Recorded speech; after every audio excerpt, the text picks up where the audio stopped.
Stocks are mixed this morning as I speak to you right now. The Dow is down about 1.25%. The S&P is up 0.28%. And the Russell is up about the same amount.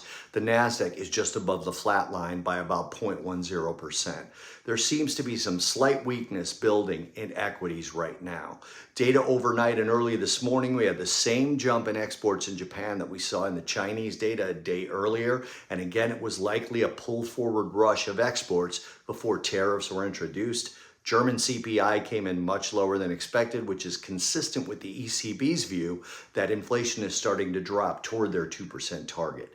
Yields are slightly higher on balance in the U.S. with a slight rise in the 2-year yield of 2 basis points and an unchanged 10-year note yield, which is sitting at 4.29%.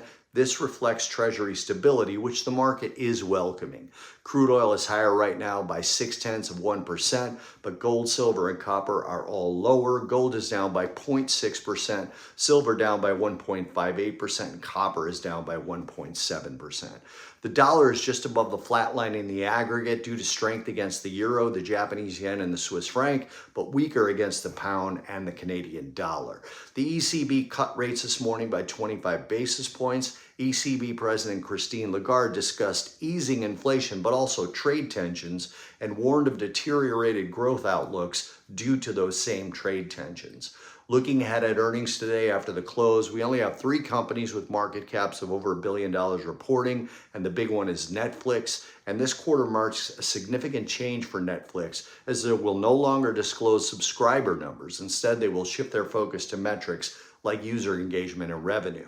Tomorrow, markets are closed in the US, the UK, Germany, Australia, and Canada, so there's no earnings releases to speak of. Data tonight, national core CPI in Japan, along with headline.